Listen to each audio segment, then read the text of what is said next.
السلام علیکم ورحمۃ اللہ. وعلیکم السلام ورحمۃ اللہ وبرکاتہ. اچھا چلو پلیز بی سیٹڈ. اچھا ہبت الوارث سدھری تلاوت. السلام علیکم ورحمۃ اللہ وبرکاتہ. beloved حضور، اعوذ باللہ من الشیطان الرجیم، بسم اللہ الرحمن الرحیم.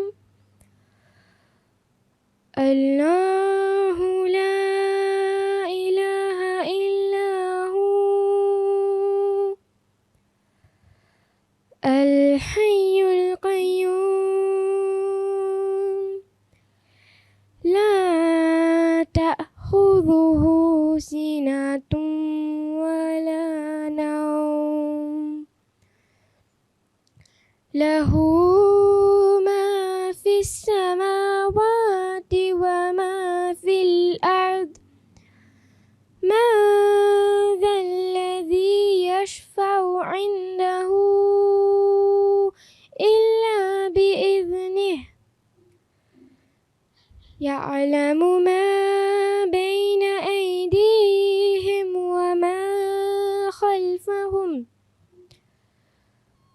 ولا يحيطون بشيء من علمه إلا بما شاء،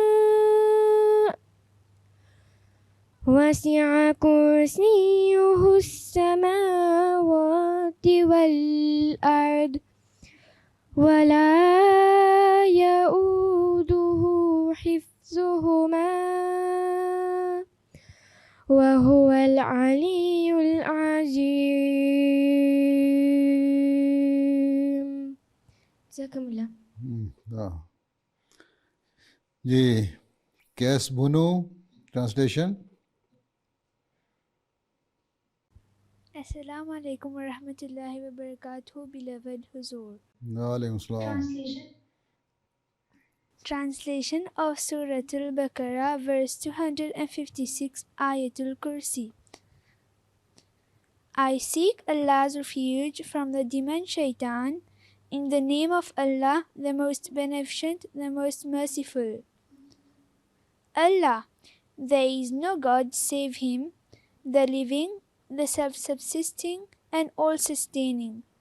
Slumber seizes Him not, nor sleep. To Him belongs whatsoever is in the heavens and whatsoever is in the earth. Who is he that dare intercede with Him save by His permission? He knows what is before them and what is behind them, and they encompass nothing of His knowledge except what He pleases. His knowledge extends over the heavens and the earth, and the care of them wearies Him not, and He is the High, the Great. Amin. Jazakallah. جزاک اللہ. اچھا نظم. السلام علیکم ورحمۃ اللہ وبرکاتہ. پیارے حضور، وعلیکم السلام. کلام حضرت مسیح موعود علیہ السلام.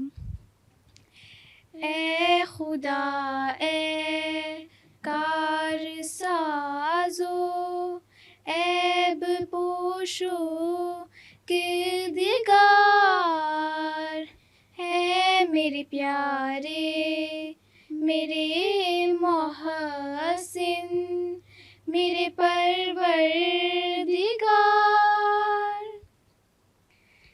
کس طرح تیرا کروں ہے ظلم شکر و سپاس، وہ زبان لاؤں کہاں سے جس ہو یہ کاروبار. ابتدا سے تیرے ہی سائے میں میرے دن کٹے گود میں تیری رہا میں مثل طفل شیر خوار. جو خدا کا ہے اسے للکارنا اچھا نہیں. ہاتھ شیروں پر نادار ہے روبے زار و نزار. کیوں عجب کرتے ہو گر میں آ گیا ہو کر مسیح. خود مسیحائی قدم بھرتی ہے یہ باد بہار. آ رہا ہے اس طرف احرار یورپ کا مزاج. نبض پھر چلنے لگی مردوں کی ناگاہ زندہ بار. ملت احمد کی مالک نے جو ڈالی تھی بنا آج پوری ہو رہی ہے اے عزیزان دیار. اے خدا ہے کار سازو ہیب پوشو کردگار. کس طرح تیرا کروں اے ظلم شکر و سپاس. کس طرح تیرا کروں اے ظلم شکر و سپاس. جزاک اللہ. جزاک اللہ. Translation Salma Noor, Ali Bakhshan, Arifa Hasni. Dear beloved Hazur, Assalamu alaikum wa rahmatullahi wa barakatuhu. Bismillahir Rahmanir Rahim. O God, the mender of affairs, the coverer of vices, the creator. O my dear, my benefactor and my Lord, how can I praise thee and render thanks, O gracious one? Wherefrom I find that tongue that can accomplish it. From the beginning, I spent my days under thy shade. I stayed in thy lap, like as a babe fed on milk. It is not sensible to dare him who is a man of God. Don't lay your hand on lions, O frail and feeble fox. Why do you wonder if I've come as the Messiah? The spring breeze itself is laced with the messianic spirit. The free people of Europe are leaning this way. The pulse of the dead has suddenly revived like the living. The base that was laid by the master of Ahmad's community, it is getting completed today, O dear ones in the land. Jazakallah. جزاک اللہ. اچھا. No excerpt from the book of the Prophet Messiah alayhi salam. Who is Secretary Waqfe now? You are not going to read any passage from the book of the Prophet Messiah? No? No, Huzur. Acha, chalo. Now you give me your brief report. Maavna Waqfe now. Yes, beloved Huzur, Jazakallah for granting us this blessed mulaqat. I'm going to present the report of Waqfe now. We have 114 Waqfe now girls in Mauritius. There are 15 girls from 0 to 4 years old. We have 18 girls from 5 to 11 years old at primary level. We have 34 girls from 12 to 17 years old on a secondary level. And we have 48 Waqfe now girls above 18 years old. 27 is still doing the tertiary studies, is still doing or have already completed the tertiary studies, and we have 57 Waqfe now Lajna. Till now, we have 42 Waqfe now confirmation. Among the 18 years and above, we have 17 working Waqfe now and 21 non-working Waqfe now. And we have 78 is still single and 10 married.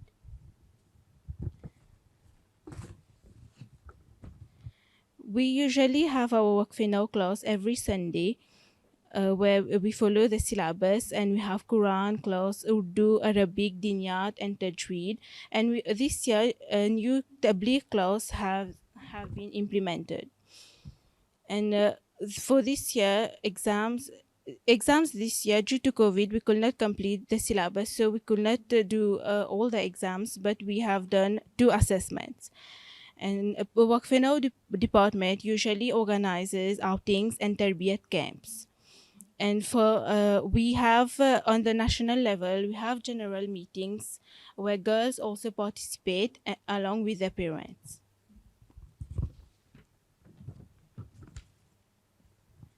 For next year, inshallah, we have planned to organize meetings with different age group Waqfe now parents, starting as from those who are just born, and target and address the needs for the specific age group of Waqfe now.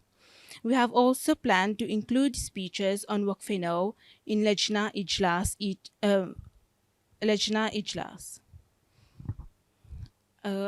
At national level, we are already having, for both boys and girls, general meetings with the parents where Murabiyan address them. We are also planning on having frequent special tarbiyat meetings with all age groups. And we also plan to involve more Waqfe now as from a very young age in Jamaat works.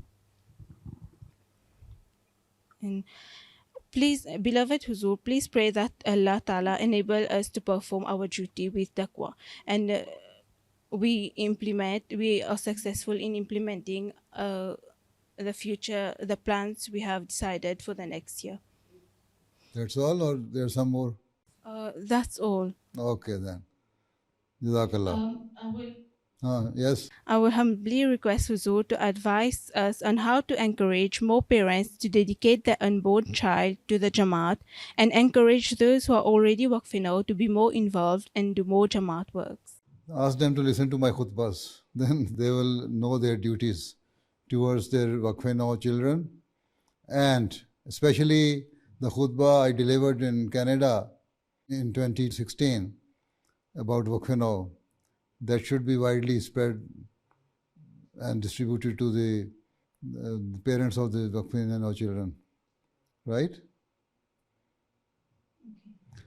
Okay, now what do you say? We have some questions to ask, beloved Huzur. Your turn will come at the end, if there is time. Okay?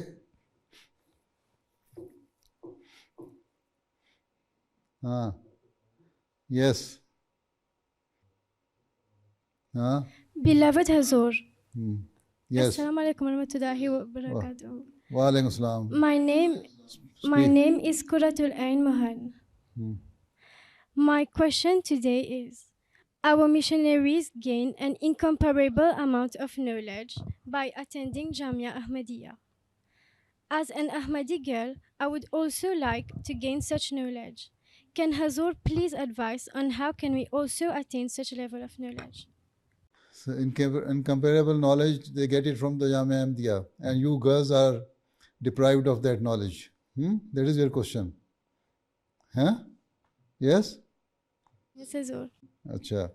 So, those countries who are now well established, they have started Aisha Diniyat class for girls, and Hafizun also. So in their classes, girls are also getting education with regards to their religious knowledge, and also at the same time they are memorizing the Holy Quran and becoming Hafza. So when Mauritius Jamaat is well established, although it is established, but I think you're still lacking the resources. So when you have enough resources, I hope some training courses will also be started for girls here in Mauritius, because it is difficult to send you out to any of the international Jamia. There is no, although also at the same time, there is no international Jamia Ahmadiyya for girls. So for the time being, you have to increase your knowledge by reading yourself and struggling hard for obtaining that knowledge, right? So I'm sorry that for the time being we cannot make any arrangement for you, but still you can increase your knowledge by reading the books of the Prophet Messiah Islam and the other Jamaati literature, right? Okay, next. Assalamu alaikum wa rahmatullahi wa barakatuhu, beloved Huzur. My name is Hibbatul Wari Sudari. My question is, once in conversation with my friends, I told them that it is written in the Holy Quran, Allah did not create anything in vain. Then they asked me, so why did God create annoying creatures like lizards and cockroaches? At that time, I didn't know what to say. Beloved Huzur, please guide me how I may give a satisfactory answer to my friends. Achha. As you have said, Allah has not created anything in vain, useless. Nothing is useless. Even scorpion is used for making medicine. Huh?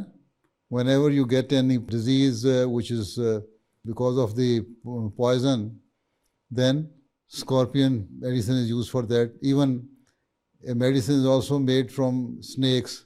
For instance, those who have hay fever or pollen allergy, for them lachesis is the homeopathic medicine which is used for the treatment. And lachesis is also made from the poison of a snake. Some medicines are made from the insects and some other creatures which we think are useless, but they are good for heart diseases. Even lachesis is also used in the heart diseases.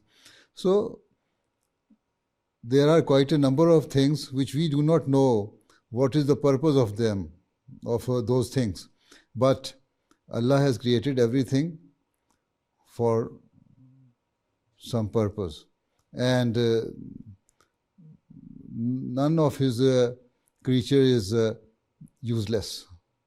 Or you cannot say they are just Allah Ta'ala has created them for nothing.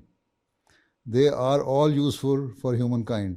Some of them, sometime, although are they dangerous, but at the same time they are useful. One of your boy asked me why Allah Ta'ala created dinosaur and then it vanished after some time.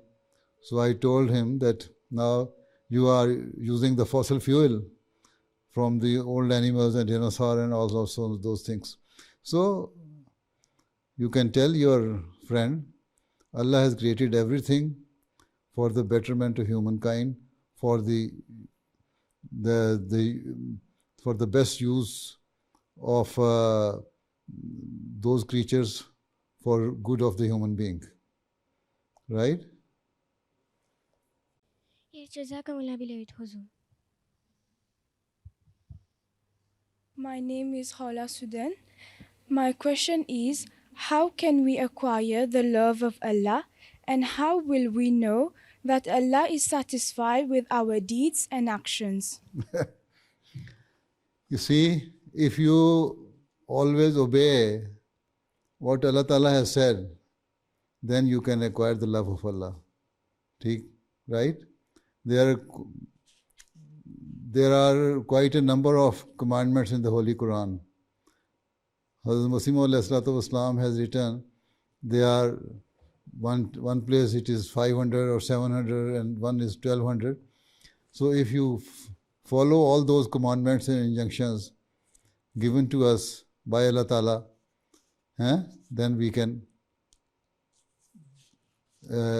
attain the love of Allah Ta'ala. Right? And even at the same time, Allah Ta'ala has said that the purpose of your being is to worship Him. So if you are properly worshipping Allah Ta'ala and following His instructions and commandments, then you can attain the love of Allah. Right? Secondly, that how can you know that Allah Ta'ala has forgiven your sins? Yes? This is your question? How will we know that Allah is satisfied with our deeds and actions? And your deeds and actions. When you are following all those commandments which Allah Ta'ala has given to us, and you are a true believer and following the true teaching of Islam, then Allah Ta'ala says, I am happy with you. So if you are disobeying Him, Allah cannot be satisfied and happy with you. You see, even if your children, those who follow your instructions, you love them more than those who do not follow. Right? So the same thing is with Allah Ta'ala. If you follow Allah Ta'ala's instructions, then Allah Ta'ala will be happy with you. Right? Okay. Next. Beloved Hazur, Assalamu alaikum wa rahmatullahi wa barakatuhu. My name is Alibak Salma Noor, and my question is, when our parents scold us or punish us, we sometimes say, why is this world created and why should Allah allow these things to happen? So what can we do to prevent these types of thoughts? Jazakallah. You see, first thing is that your parents should not punish you on small things. They should not scold you on small things. Right? Some petty things. They should, you see, politely and kindly advise you that you should do this and do that and behave well. And if you are disobeying all the instructions of your parents and putting them in trouble, then sometimes they punish you. If you are not doing your studies and even doing some bad things, then obviously you will be punished. But on small petty things, they should not do like this. Allah Ta'ala, even Hazrat Masih has said that I don't like that parents punish their children on small and petty things. Even they should tolerate each and everything of their children and pray for them, that Allah Ta'ala reform them and remove their shortcomings and problems, right? So first of all, parents should pray to Allah Ta'ala that Allah Ta'ala make their children well behaved, good, pious, and obeying the instructions and commandments of Allah Ta'ala. So this is the first thing. Then if in any case, if we think that they are right when they are punishing, then we should also, now you are grown up, you should also realize that Allah Ta'ala has not created this world just for creating this world, or nothing is in vain. But there are some people who do not understand and follow the instruction of Allah Ta'ala. So first thing is that your parents should not behave like a senseless person. Secondly, especially for the girls, they should not punish the girls. I don't like the parents should punish the girls. They should punish boys more than the girls. If they do like this, then you will be happy. Right? So, when you are well behaved, nobody will scold you. You cannot blame Allah Ta'ala why He has created this world. Human beings should be of such a standard that it goes beyond the level of the angels even. Right? if every person realizes their duty towards Allah Ta'ala, then of course you will see your parents will not punish you, even show anger to you. So in this way, if you are following all the commandments of Allah Ta'ala, I think nothing will happen like this. So if you are only blaming your parents, you should also see yourself that are you obeying all the commandments of Allah? And even after that, if your parents are still not happy with you, then we can say the parents are not good, but children are good. Right? But, okay. When you become a parent, then you should use this lesson for your children. Right? One day, inshallah, you will be mother. When you are mother, then you take care of your children in a proper way so that they become the good asset for the community. Huh? Yes. Okay, next. Jazakallah. Assalamu alaikum, beloved Huzur. Assalam. My name is Kais Fariha Banu. My question is, normally we do our personal dua in sajda. However, if we forgot to ask something specific and that we have just finished namaz, do we have the right to do dua after saying salam? You see, when you go to seek help of somebody, and go to his house, and you wanted to talk to the person for help, and you do not talk about your required thing before him, and you come out from his house and say, "Oh person, help me." So it is senseless. The prayers are actually that shows that you are in the presence of Allah Ta'ala. Allah Ta'ala has told you that when you are in prayers, you are close to me. And especially when you are in the posture of sajda, that is the closest condition of a person when he is close to Allah Ta'ala. So instead of asking whatever you need or saying to Allah Ta'ala whatever you require, instead of doing that during sajda and during prayer, when you say Assalamu alaikum and then after that you raise your hand, that is nothing. See, that is a tradition evolved by non-Ahmadis. But we say that whenever we are in the presence of Allah Ta'ala, we should say everything to Him.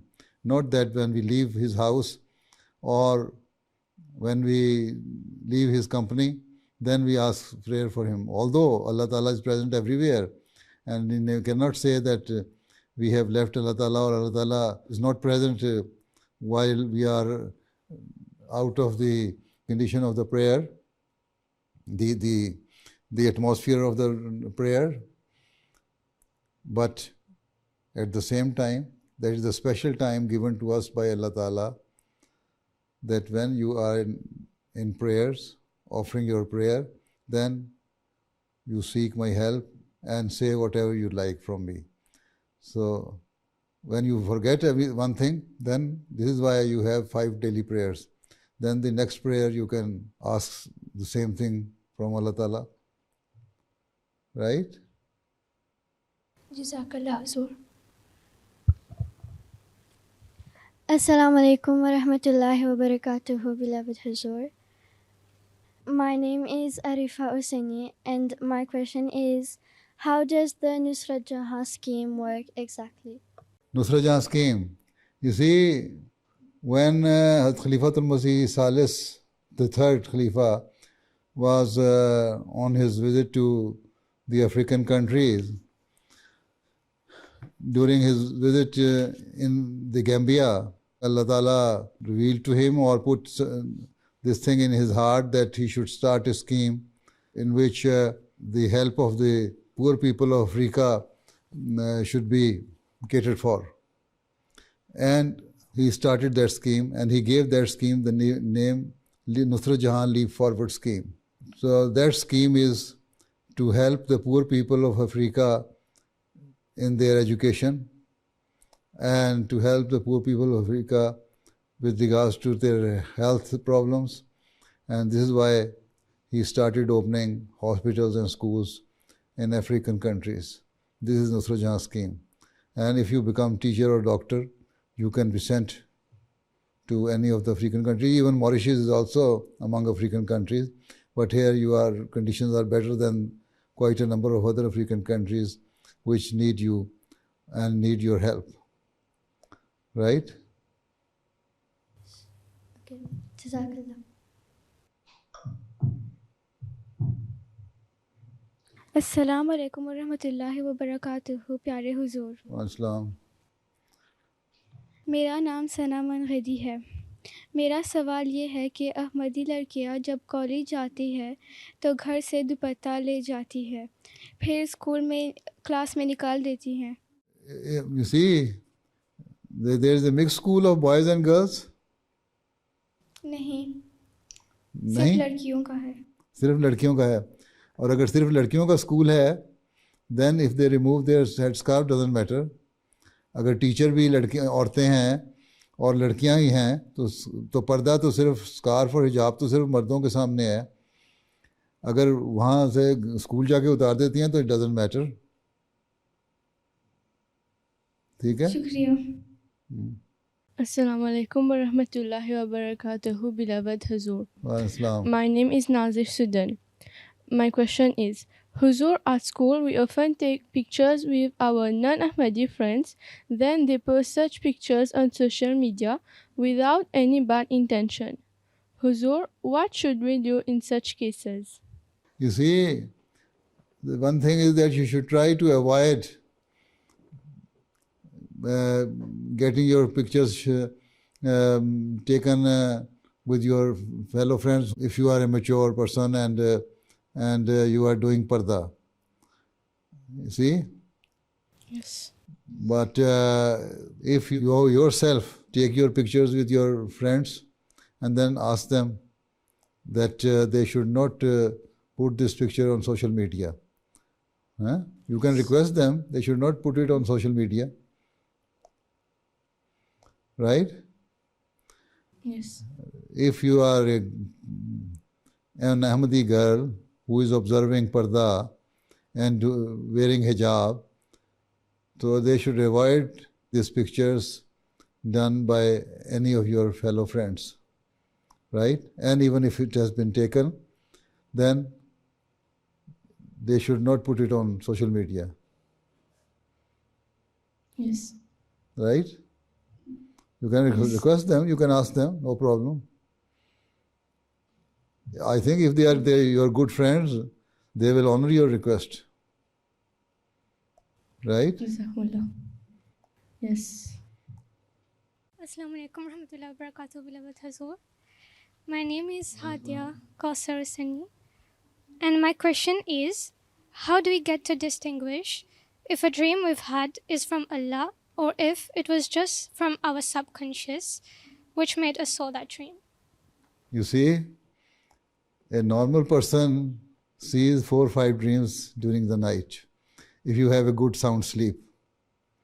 That is what the psychiatrists say. Right? Sometimes some dreams are such strong ones that when you see those dreams, you realize that they are from Allah Ta'ala and they are going to be true in my lifetime, or even they seems to be true. And if you see any verse of the Holy Quran in your dream that has some meaning, then it's a true dream. If you see that somebody is saying that you should not pray, that means it is from Satan. It is not a right dream. You should not follow those things. And sometimes when you see there are so many things happening in your day-to-day life, and during the night time when you are sleeping, all those things they come out from your subconscious, and then they take the shape of dream and you see them. So they are not the true dreams. So those dreams which are true dreams and real dreams, they have some meaning. And if they do not understand the meaning, their interpretation is, not very easy. You can ask somebody who can better interpret them, that what are the meaning of these, what is the meaning of this dream. So then they will let you know. And even, you see, as it is written in the Holy Quran, that the king saw a dream of 7 cows and 7 ears of the wheat and all these things. And he asked about that dream from his people who were scholarly people, and they used to interpret the dreams. All of them said that no, we cannot understand it. It is just something which is in your mind, and then it come into your dream. But later on, Hazrat Yusuf interpreted it, and that came true. So every person cannot interpret the meaning of the dreams. But sometimes some of the dreams which are very clear, sometimes some of the dreams are very complicated, and sometimes some of the dreams are just with regards to your day-to-day life. And that dreams are just normal, ordinary dreams which you see, and they are not from Allah Ta'ala, and they are not real dreams. They are just the things which were in your subconscious, and they came out during your sleep time. And then you saw the scenery of those things again, because you were thinking on those things during the daytime, or some time ago you thought of them. Right?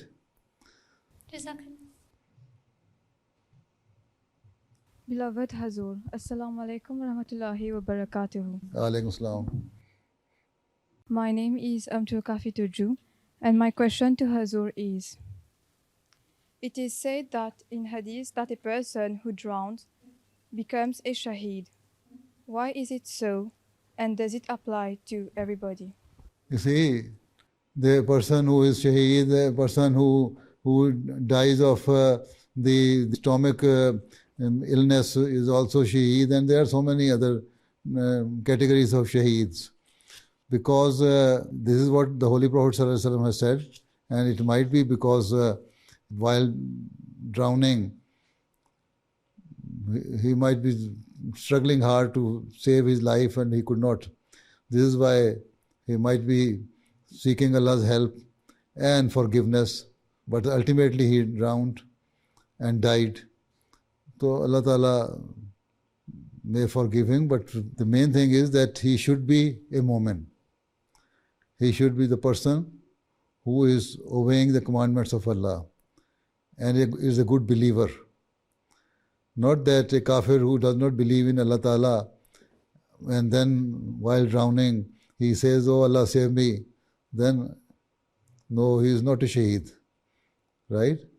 The condition is if you are a good believer, and then if you die because of you have drowned in the river or somewhere in the water, then of course Allah Ta'ala says, yes, you are a shaheed.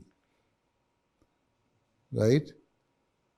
But the condition is that you have to be a good believer.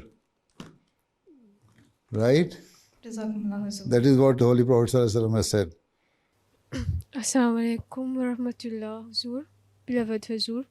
Islam. My name is Madiha Bashir Tuju. My question is, drugs is being spread to a large extent in our schools nowadays. Some students are even selling drugs at school.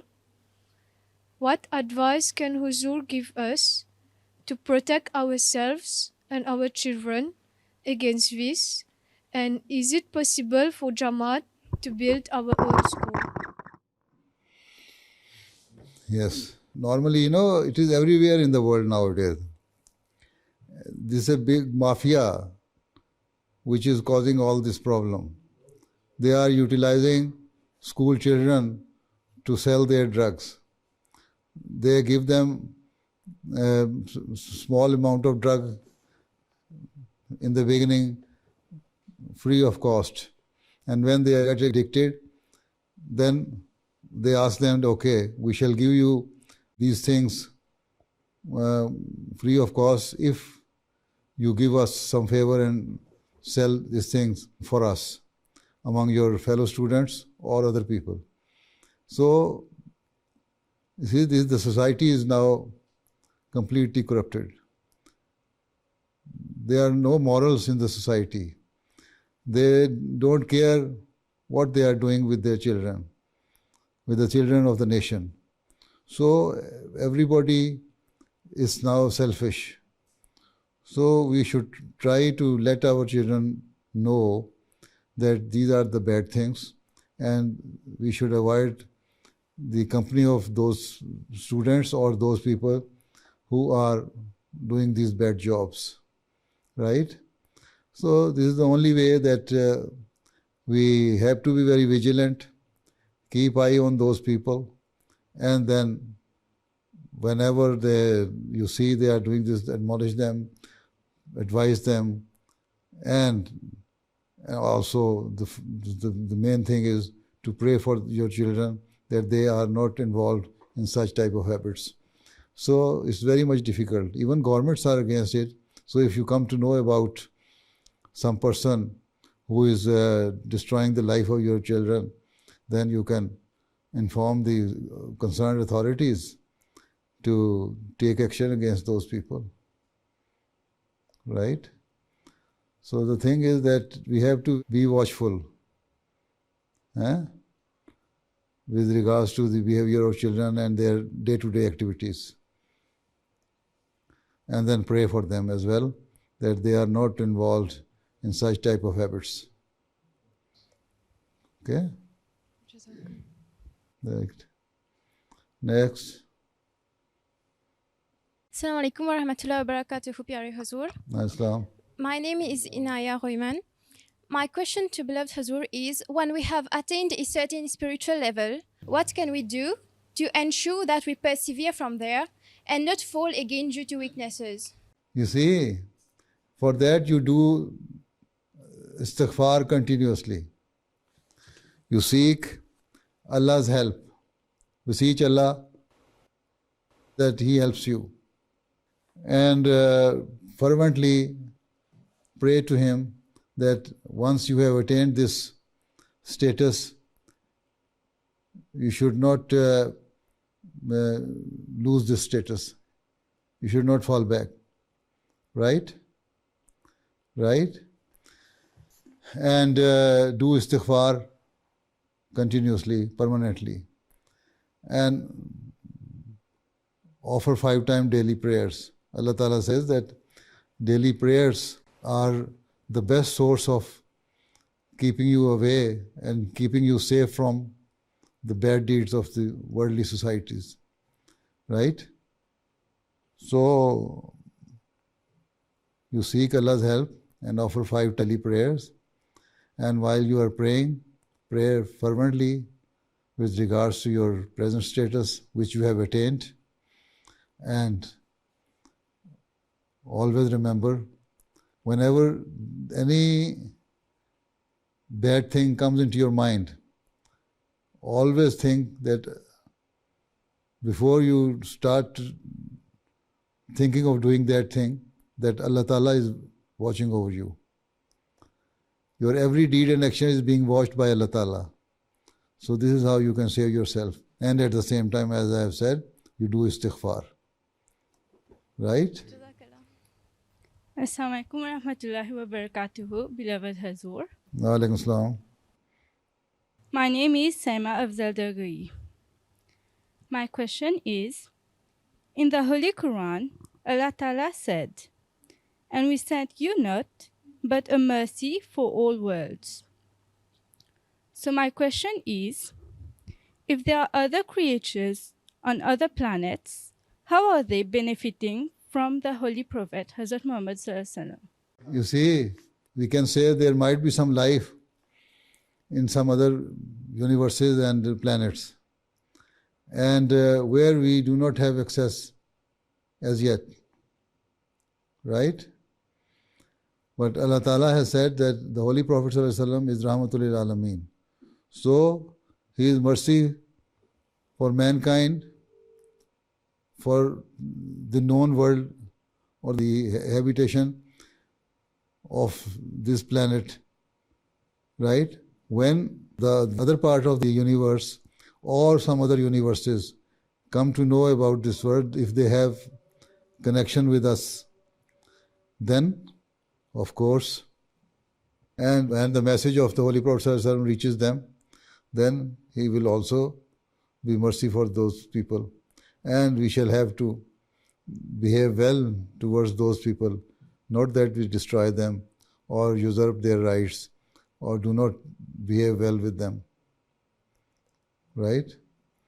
But at present, he is the mercy for mankind, for this present world. Right? For this world which we know. And if there are some other worlds, then, and whenever his message reaches there, he will also be mercy for those people. Okay. Right? Assalamu alaikum wa rahmatullah, beloved Huzur. Islam. My name is Madiha Hadi Bagelu. Beloved Huzur, my question is, I learn violin at school as it is an obligatory subject, and the marks obtained are counted in my overall results. My teacher asked me to buy a violin to get better practice. What advice can beloved Huzur give on this? If it is compulsory for you to use it in the school, you only use it in the school. No need to bring it at home. Right? At home, you should concentrate more on your prayers and other good things which can increase your knowledge. Violin is just nothing for you. It will not help you to increase your knowledge, nor help you to improve your brain capabilities and capacities. Nor it will help you to help the poor people. So you should try to gain that knowledge which is useful for yourself and for the human being and for your religion. Right? If you are trying to play that, it should only be in the school, not in the house. Right? Right? Okay. And in charge, Saiba, what do you want to ask? My question is, there are some Waqfat now who need to confirm their works, but when we contact them for any program, they do not respond at all. And even when asking them if they wish to continue with the Waqf, they still do not respond. What will Huzur advise about those Waqf now? Those who do not want to get in touch with you, then give them the last warning that if you do not want to contact us, then we are going to report your case to the center that your name should be removed from the list of the Waqfat now. Then you send their report to us and then we shall remove the name of those Waqfat now. Right? Those who do not want to continue their Waqf, then they can leave, no problem. There is no compulsion. Yes. How can we encourage Waqfat now who have already confirmed their works to observe full parda? And what should we do if some Waqfat now post photos of them on social media? You see, you make them realize that their duties, since they are Waqfat now, they have to obey the commandments of Allah. And parda is also one of the commandments given in the Holy Quran, that you should be modestly dressed. Secondly, observe parda when you are mature. So, being a Waqfat now, they should, instead of following the worldly things, they should like more or even practice more the commandments of Allah or the things which their religion teaches them. Let them realize it. Once they realize it, then it's okay. You see, they have done Waqf. Their parents did the Waqf. And after that, they renewed their bond to be Waqfe now.